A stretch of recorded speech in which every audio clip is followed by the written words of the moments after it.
कल्याणी जी और आनंद बाबू की शादी को 45 साल पूरे होने वाले थे। इस खास मौके को यादगार बनाने के लिए घर में जोरों शोरों से तैयारियां चल रही थी।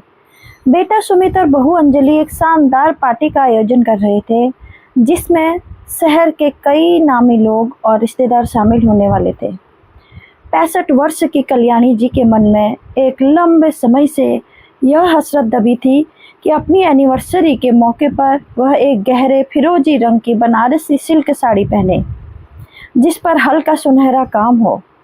उन्होंने बाजार में एक दुकान पर ऐसी ही साड़ी देखी थी और मन ही मन खुद को उसमें सजे हुए महसूस भी कर लिया था।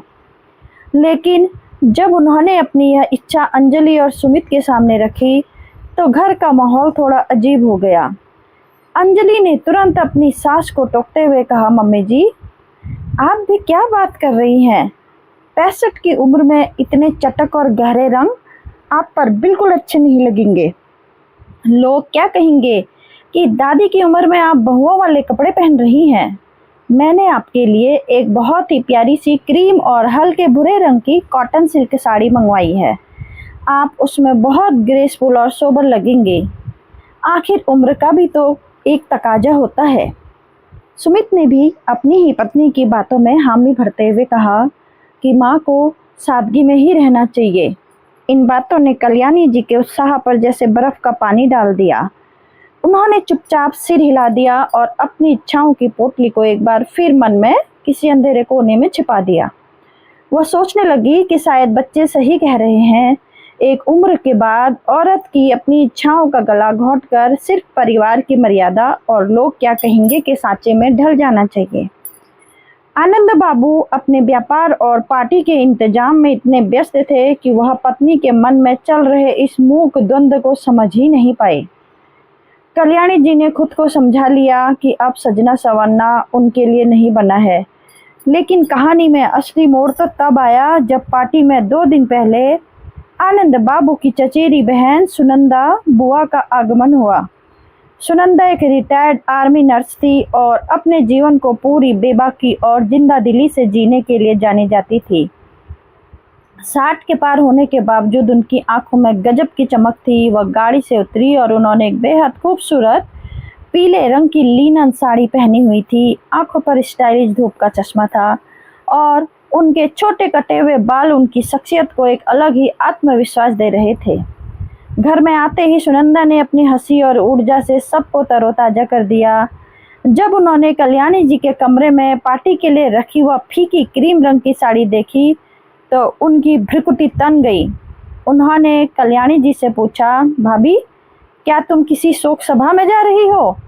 अपनी 45वीं सालगिरह पर यह उबाऊ रंग कौन पहनता है? कल्याणी जी ने मुझे बुझे हुए स्वर में बच्चों वाली बात दोहरा दी कि उम्र के हिसाब से ग्रेसफुल दिखना जरूरी है। यह सुनकर सुनंदा जोर से हंस पड़ी। उन्होंने कहा, अरे, ग्रेस और गरिमा तो इंसान के आत्मविश्वास में होती है, फीके रंगों से नहीं। किसने तय किया है कि 60 के बाद औरत को सिर्फ सफ़ेद या भूरा रंग पहनना चाहिए? जिंदगी भगवान का दिया हुआ सबसे खूबसूरत तोहफा है। इसे ऐसे फीके रंगों में क्यों बर्बाद करना? उस दिन दोपहर में बिना किसी को कुछ बताए सुनंदा अपनी भाभी कल्याणी को लेकर बाजार निकल गई। उन्होंने कल्याणी की पसंद की वही शानदार फिरोजी रंग की बनारसी सिल्क साड़ी खरीदी। सिर्फ साड़ी ही नहीं, सुनंदा उनके लिए एक अच्छे ब्यूटी पार्लर भी ले गई।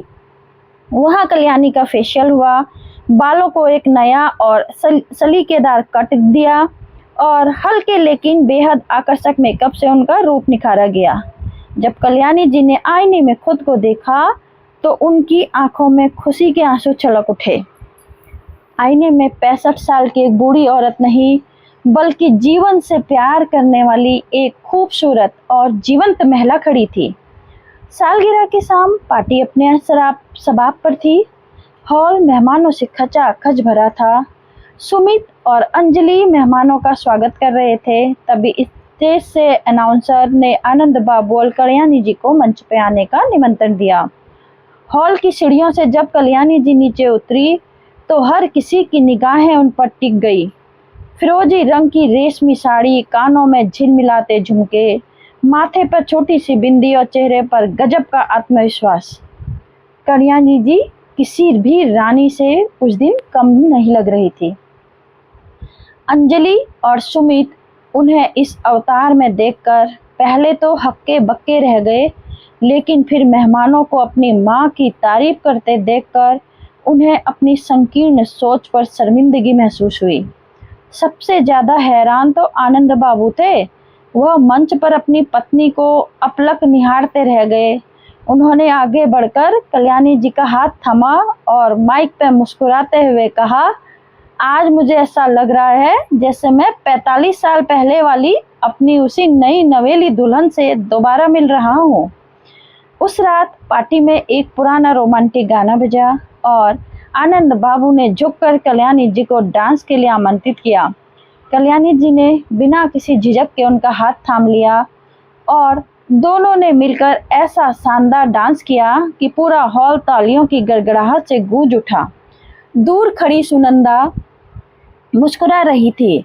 पार्टी खत्म होने के बाद कल्याणी जी ने जाकर सुनंदा को कसकर गले लगा लिया और उनके पास अपनी ननद को धन्यवाद कहने के लिए शब्द नहीं थे कि सुनंदा ने उन्हें सिर्फ एक साड़ी नहीं बल्कि उनकी खोई हुई पहचान और जिंदगी जीने का हौसला वापस लौटाया था। कल्याणी जी को यह समझ आ गया था कि शौक और खुशियों की भी कोई एक्सपायरी डेट नहीं होती है। इंसान का दिल हमेशा जवान रहना चाहिए। क्या आपको भी लगता है कि उम्र बढ़ने के साथ साथ महिलाओं को अपनी पसंद के कपड़े पहनने या संवरने का हक नहीं है?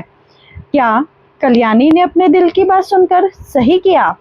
अपने विचारों और अनुभव हमारे साथ कमेंट्स में जरूर साझा करें और आपको कहानी अच्छी लगी तो मेरे चैनल को लाइक से सब्सक्राइब जरूर करें। Thank you so much for listening my story.